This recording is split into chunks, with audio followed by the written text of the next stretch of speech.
आम आदमी पार्टी के बागी सांसदों का प्रतिनिधिमंडल राष्ट्रपति द्रौपदी मुर्मू से पंजाब सरकार के खिलाफ शिकायत दर्ज कराएगा।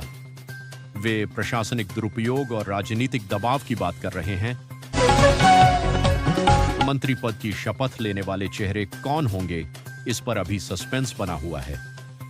उन लोगों के नाम अभी सामने नहीं आए हैं जो बिहार की नई कैबिनेट में मंत्री बनने जा रहे हैं, लेकिन किस दल से कितने मंत्री होंगे ये पता चल गया है। उत्तर प्रदेश में अगले साल विधानसभा का चुनाव होना है, जिसकी तैयारी में बीजेपी अभी से जुट गई है। यहां विपक्ष की भूमिका में समाजवादी पार्टी है, जिसके नेता अखिलेश यादव पीडीए वोटरों को एकजुट करते हुए भाजपा को कड़ी चुनौती देने की तैयारी में जुटे हैं। भाजपा ने भवानीपुर को रणनीतिक रूप से प्रतिष्ठा की लड़ाई में बदल दिया और सुवेंदु अधिकारी को मैदान में उतारकर सीधा ममता को चुनौती दी। इसके अलावा महोदय भी अहम फैक्टर रहा। रिपोर्ट्स के मुताबिक भवानीपुर में 47 से 51 हजार के बीच वोटर लिस्ट से नाम हटाए गए, जिनमें अल्पसंख्यक और गरीब तबके के वोटरों की हिस्सेदारी ज्यादा मानी जा रही। असम विधानसभा चुनाव में कांग्रेस सिर्फ 21 सीटों पर ही जीत दर्ज कर पाई। पिछले विधानसभा चुनाव में कांग्रेस की झोली में 31 सीटें आई थीं, यानी इस बार 10 सीटों का नुकसान हुआ है। वहीं बीजेपी को 102 सीटों पर जीत मिली है, जो पिछली बार से 29 सीट ज्यादा है बंगाल में। अब घुसपैठियों की खैर नहीं, क्योंकि टीएमसी नहीं, अब बीजेपी आ गई है। घुसपैठियों पर तो सख्त से सख्त कार्रवाई होना तय है। इस बात का संकेत पीएम मोदी ने अपने विजय भाषण में दे दिया है। 4 मई को बंगाल समेत 3 राज्यों में बीजेपी की जीत के बाद बीजेपी मुख्यालय में पीएम मोदी ने साफ साफ शब्दों में चेतावनी देते हुए कहा कि घुसपैठियों पर सख्त से सख्त कार्रवाई होगी। मात्र 1 वोट से जीत। तमिलनाडु के तिरुपतुर सीट का रिजल्ट यह बताता है कि चुनाव में एक वोट किस तरह किस्मत बदल सकती है। यहां एक्टर विजय की पार्टी के नौसिखिए नेता ने स्टालिन के मंत्री के जबड़े से जीत छीन ली है। जब कोई फिल्म स्टार राजनीति में कदम रखता है तो सीरियस नहीं लिया जाता है। समझदार वोटर जानते हैं कि राजनीति उनकी फील्ड नहीं है। फिल्म स्टार जनता की समस्याओं पर उतना तवज्जो नहीं दे पाएंगे जितने फुल टाइम पॉलिटिशियन दे सकते हैं। थलापति विजय भी वोटर्स की इस सोच से अनजान नहीं थे। बीजेपी ने 3 राज्यों में परचम लहरा दिया है।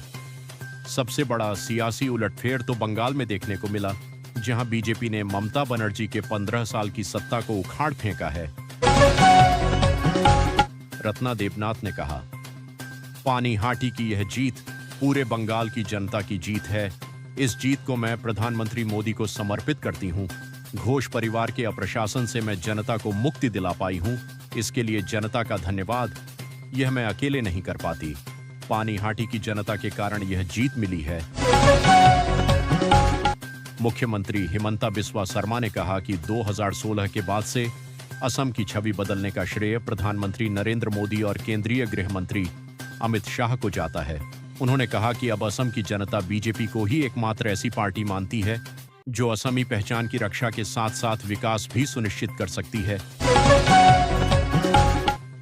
मौसम विभाग ने दिल्ली एनसीआर में 2 दिन बारिश होने के आसार जताए हैं। साथ ही उत्तर प्रदेश, पंजाब, हरियाणा, मध्य प्रदेश, छत्तीसगढ़ समेत कई अन्य राज्यों में आंधी बारिश का अलर्ट है। पश्चिम बंगाल में बीजेपी की जीत के बाद पीएम मोदी ने बदला नहीं, बदलाव का मंत्र देते हुए राज्य को भयमुक्त बनाने और विकास की डबल इंजन रफ्तार जोड़ने का रोड मैप पेश किया है। विजय के पास करिश्माई व्यक्तित्व और दृढ़ विश्वास दोनों है, जिनकी बदौलत वह न सिर्फ पर्दे पर दमदार नायक की छवि कायम करने, बल्कि वास्तविक दुनिया में भी खुद को नेतृत्व संभालने में सक्षम व्यक्ति के रूप में साबित करने में सफल रहे हैं। असम में कांग्रेस की करारी हार की जिम्मेदारी प्रभारी महासचिव जितेंद्र सिंह ने ली और अपना इस्तीफा कांग्रेस अध्यक्ष को सौंपा है। ल्यूयांग पटाखों का एक बड़ा केंद्र है, जहां चीन में बिकने वाले लगभग 60% और विदेश भेजे जाने वाले 70% पटाखे बनाए जाते हैं। यहीं एक फैक्ट्री में ब्लास्ट हुआ है। अमेरिका के करीबी सहयोगी और इजरायल के अहम साझेदार यूएई ने आरोप लगाया है कि उस पर ईरान की तरफ से मिसाइल और ड्रोन से हमला किया गया। इस हमले में 3 भारतीय घायल हो गए हैं। उत्तर प्रदेश के शिक्षा मित्रों के लिए इस बार बड़ी खुशखबरी सामने आई है और माहौल उत्साह से भरा हुआ है। काफी समय से अपने हक और पहचान की मांग कर रहे शिक्षा मित्रों को अब सरकार की तरफ से सम्मान मिलने जा रहा है।